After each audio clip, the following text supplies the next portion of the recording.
So I was on the LEGO website and I decided I wanted to see what the fuss was all about with the new Monkie Kid line. I decided to pick up the Monkey King Warrior Mech, and it turns out designer Justin Ramsden had a little bit to say about it. So a couple of emails later, and I managed to get him on a call. That way he can bring some new information to you about this brand new LEGO theme.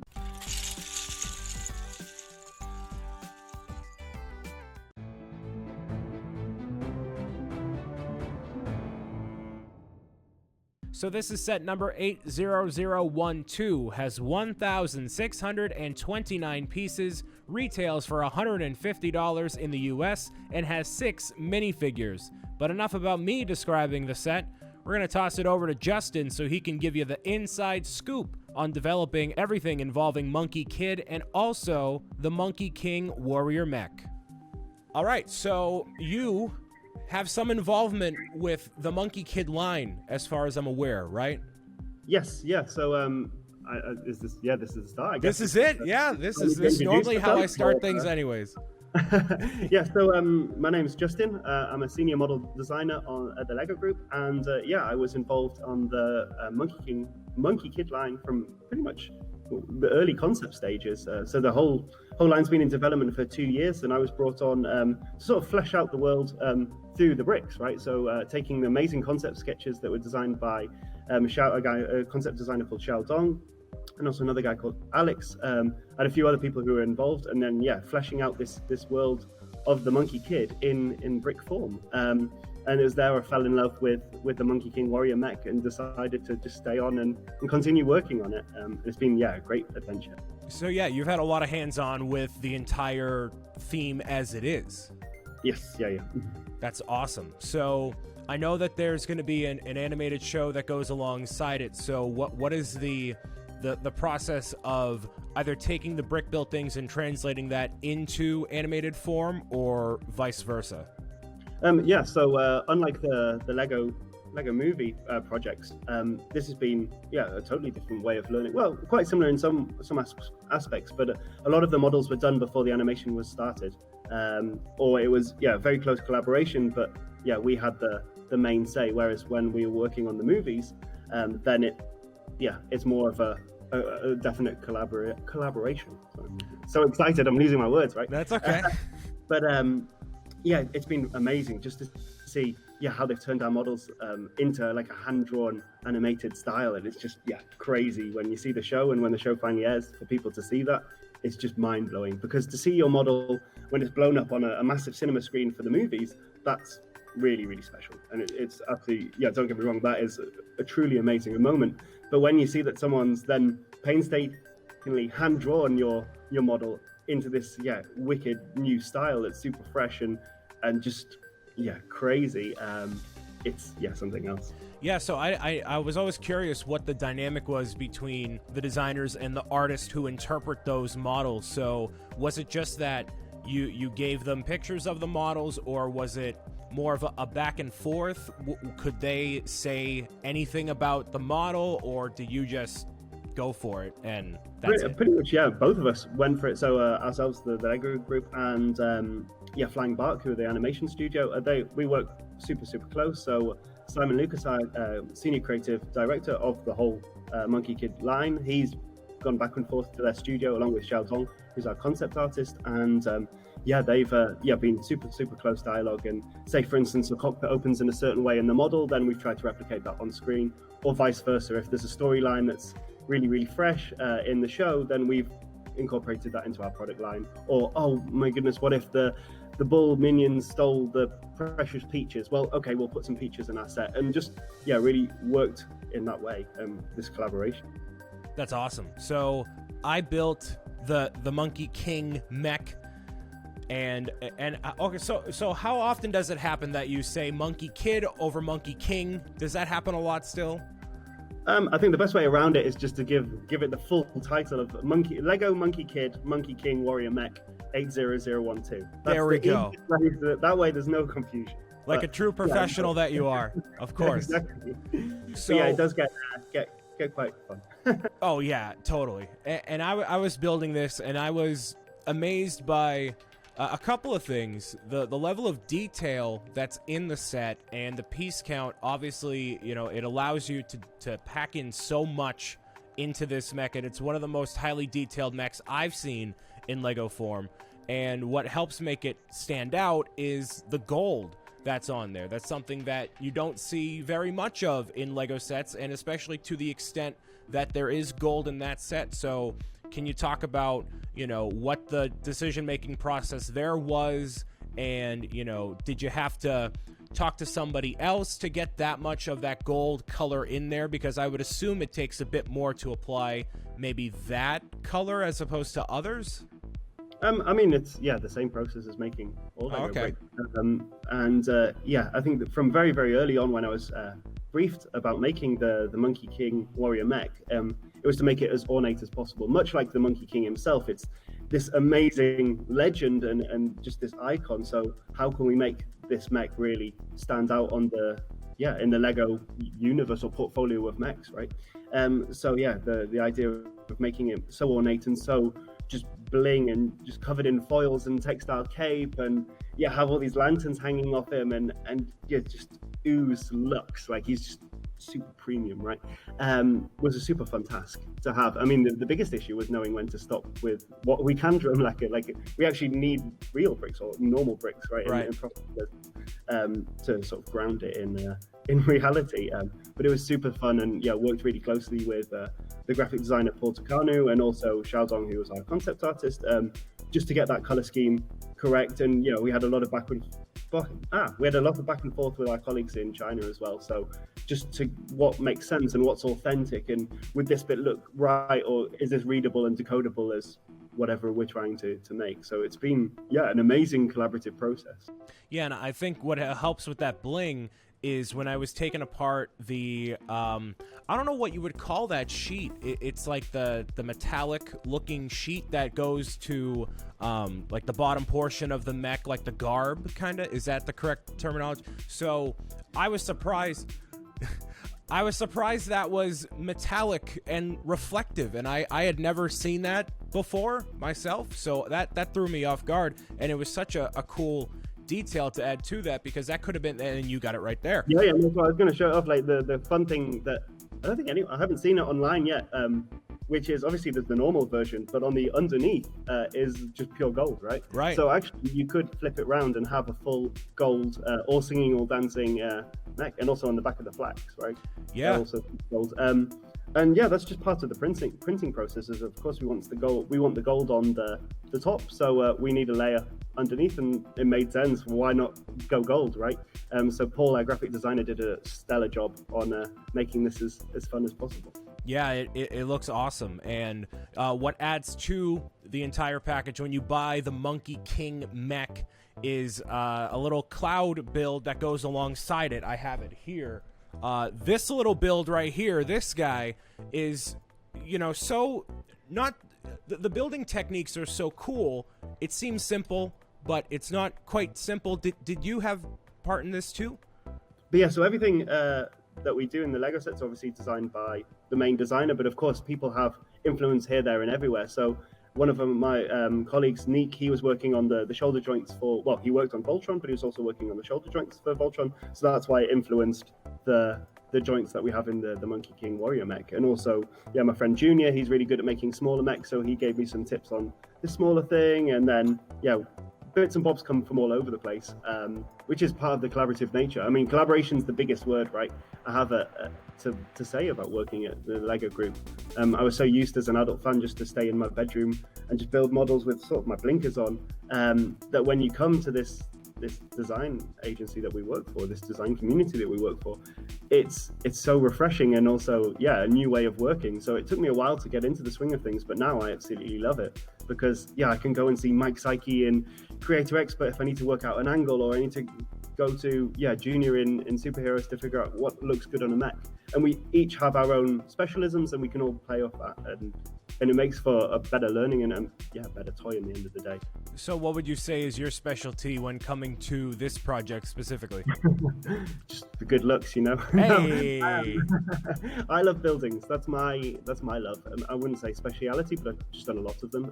I used to work for Legoland as a model builder beforehand, so I used to build the models around the parks of buildings, and then worked on the Hogwarts Castle, Stranger Things, the Upside Down, and also the Sanctum Sanctorum for the Marvel superhero set. So a lot of buildings in my Lego design portfolio. So that's my main love, and that's what I started doing when I first joined the Monkie Kid theme, was sketching out the buildings. So I was lucky enough to have this in here, which was great. But then that's why it's half the fun is building outside of your comfort zone. And although I had built a mech before, so the Lex Luthor mech that was in the DC Comics line a few years ago, I'd never built something this big, and that was half the fun, right? As part of the challenge is working through these design problems that arise, and also coming out learning a lot. Yeah, I was gonna say if you had any affinity for mechs in general, but it seems like this was one of the first large mechs you did. So yeah, no, definitely. I mean, obviously I'm aware of them, and they're so popular culture, and I've been to different conventions where obviously you see everything mech related, and been to shops and seen them in the store, and seen TV shows and movies, and so I am aware. But I've never had a huge passion to build a mech until this one landed on my desk, and it's like, it's going to have gold, it's going to have a cape, and it's going to have to foil. Well, I'm sold, right? So where do I sign up? And worked it out from there, right? Yeah, I think it's two different philosophies when you approach a project like that. You want someone who is familiar with mechs and can bring a lot to the table with that, but someone maybe like yourself who hasn't had a lot of experience with mechs can bring a new, fresh idea into the mix and really make it special. And from a lot of the things that I've seen, there's definitely a lot of special aspects to this, like that detailing and the effective sticker work on there helps add that much more detail to the mech overall. So I obviously enjoyed it, which is why I wanted to buy it and for myself and display it. So and it's not related obviously to Monkie Kid at all. I love my Hogwarts Castle a lot, so thank you for that one too. Yes, thank you. I'm looking at it right now. It's gorgeous. I gotta dust it off a little bit, but so I have some other sets behind me too. I love all of them. They all bring something unique to the table. So did you have a lot of involvement with the other sets as well, just to touch on that for a minute? Yeah, so I mean, as part of the design team, we have these design meetings where each of us have ideas, and we give feedback and critique all the time. So a lot of the models have had a lot of involvement for a lot of the designers in the team, and that's been the beauty of the Monkie Kid theme. Well, all Lego lines, right, is you have this close knit family, as it were, and you're constantly bouncing ideas off each other, and just working in such close contact that oh my goodness, what if we change this to gold, or I need to figure out a building detail here, what if you did this and this and this, and that's great because you don't get just so focused on your own model. You get to work on many different things, and it keeps your actual design work fresh as well.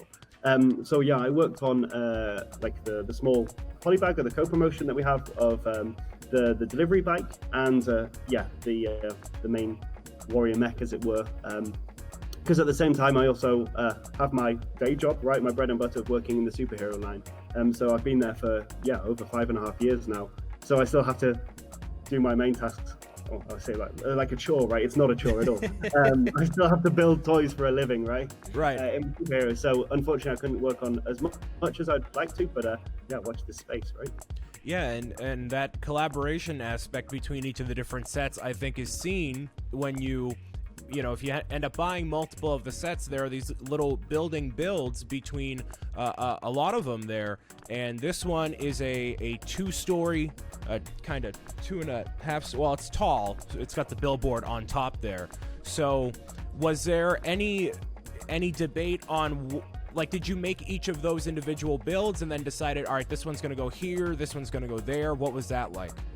No, so it's pretty much when I first took when I first was invited to the project, I was just building buildings and the world and fleshing that out. Like, what would Pigsy's noodle shop look down on the ground floor, and what would Monkey Kid's room look like? And then we just sort of took the best bits from all the sketches and shoved it into one sort of architecture as a whole. And then Nico, he was the designer on the Inferno truck, the Red Sun's Inferno truck. When he designed the Panda convenience store, then we thought, wouldn't it be great if they all connected up? And he's famous for working on Ninjago City, so he has a lot of that insight of course, buildings, but also how to make things look cool and fun and fresh. So we thought, it'd be a great idea if we could combine these buildings together, and let's see where we go with that. Yeah, and that's a cool scale as well, because I think a lot of Lego builders might be used to a grand modular scale for their Lego city, but this is a entirely different scale that you can work with. It doesn't require as many pieces. You can really expound upon that, and it's a great little addition to add with the Monkey King Mech. So I like that as well. Totally random question that I was trying to think of questions for this interview, and I'm like, wow, one thing I've always been curious about. So you're taking the stickers off of the instruction sheet, right? Yep. Okay. Yep, and you apply them to the pieces. Why? And you might not know the answer. This might be a deep ingrained Lego answer. Why are the stickers not numbered with how they go through the instructions? I wouldn't know the answer, actually. I know. I was curious. I'm like, of course, the instructions are made at the final step, and some things change during production. But I wouldn't know the correct answer. Interesting. Cool. So if that's I can ask my designer. I was curious because I've always seen that in Lego sets, but then not only that, but in the instructions themselves, there are new details like the Monkey Kid applying the sticker to the pieces, and it shows the duration of how much you're through a set, like you're watching Netflix or something, which is a really cool details as well. So was that a part of a different design team to do unique things like that for this theme specifically, or was that something that you guys discussed in the early stages? Yes, it was discussed in the early stages, but it was the building experience or building experience design team who worked on this concept, and they had a lot of testing with a lot of kids and a lot of adults, and everyone seemed to really enjoy it. We actually tested it out on our employee Christmas gifts, so we got this seasonal X-Wing fighter, sort of all Christmas themed, and in the instructions it had Yoda helping you build the model as it went along, and everyone loved it. So we're like, what if we could put it in a product line? So this is one of the first projects to actually have it in, and people really love it. And I just love seeing Monkey Kid helping you out building it. It really helps on that adventure, because the set's built in a way, or when I design sets, I try and build them in a way that you go on an adventure through your building experience. So you start off and the town's attacked by the sort of like bull Mech, and he's come in to attack the city, so you have to build the city. And then Monkey King flies in on his cloud, and he's like, we need to go to Flowerfruit Mountain, we need to get the legendary staff. So you go to Flowerfruit Mountain and grab the staff, and then around you the Mech forms, and then you can save the day against General Ironclad, and just win.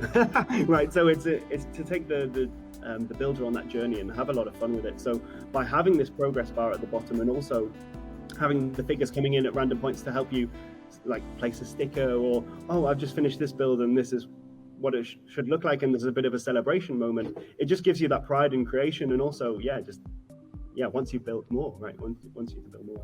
Yeah, totally. And I appreciate, and I see it a lot with the Monkey Kid line in general, that the set is parted out in bags, so it's a lot more digestible. You're not getting a ton of pieces at one time, so when you do end up completing a bag, it does feel like a small victory. Like, yes, all right, cool, I did one leg and now this leg, and build it all the way up. So I appreciate that a little bit of extra effort that went into that aspect of the design process. So and obviously the show is not out yet. Is there a release date or anything? Is that just up in the air? Or? I don't know the release date. I know I think they played the first episode yesterday in China, and I think for Children's Day, right? So don't quote me, it's on video, right? Yeah, right. But yeah, no, unfortunately, I don't know the release date for outside of China. But hopefully soon, because I'm desperate to watch it too, right? So I've seen the rough sketches, but I haven't actually seen the finished, full all singing, all dancing show. So I'm super eager to see it as well. Yeah, I saw a couple of the clips, and the animation style is gorgeous. And then seeing how that's translated to the sets and vice versa, it's really interesting. And I'm sure that there's plenty of things that you came up with in the design process that obviously aren't shown here. So is there a sense within Lego of like how long this would go on for in terms of like a season? Is it a short mini series? You know, what's the idea, the concept, the format behind Monkie Kid in general? Yeah, so I mean, Monkie Kid's the retelling, well, not retelling, but it's a new chapter, right, of the timeless legend that is the Monkey King. I mean, that's been going on for 500 years now, so it's a tale not as old as time, but it's a very, very old original tale. And so by having the Monkey Kid as the new chapter, then hopefully the story can continue for as long as possible, right? Because we're inspiring the builders of tomorrow to take their figures on these adventures and see where we go with it, right? So it's been super fun to be a part of the process in creating this new chapter, right? I've even got like goosebumps thinking about what an honor it is to just like create this new theme, this next page on this amazing story, right? So let's see how long we go for, and let's have a lot of fun with it. And I'll ask you this one final question, then I'll wrap up, because I don't want to take up too much of your time. So with this line here, how much of the legend do people need to know about before diving into the world of Monkey Kid? I mean, that's the beauty of it, right? It's the next chapter, it's the new chapter that we've created. So you don't need to have a full background knowledge. I mean, it's like anything, right? So I could just go and see a film without seeing all the other films, and it's still fun, it's still enjoyable, I hope. So like you don't need to read all the stories and the journey to the West and everything that the Monkey King's been up to, because this is about the Monkey Kid. So this story starts now. And we might bring in bad guys that are featured. So the Demon Bull King is very prevalent, and Red Sun and Princess Iron Fan, they're all from the original legend, but we've given them this fresh take and given them our own spin, this Lego-ness, right, that makes them super fun. So I mean, of course it's nice to have background knowledge, but I'd happily just dive straight in and see where it takes you. And you don't even need to see the TV show, right, to know what's going on. I mean, this guy could just be whatever you would like him to be, and the characters can go on your own adventures. And that's the beauty of Lego, right, of the Lego product, right? There's no right and wrong. You can play and build and do whatever you would like, because we're not setting that in stone. As somebody who hasn't seen the show yet, I can still appreciate the builds for what they are. So that's a great job on that one. So you spilled all the beans, all the secrets are out. Very happy to. Now when can I tell you about 2025 stuff, right? Oh jeez, you're playing that far ahead? Oh, hold on, we'll stay on the call afterward. All right, cool, awesome. Well, thank you for your time and everything. I appreciate it. Thank you.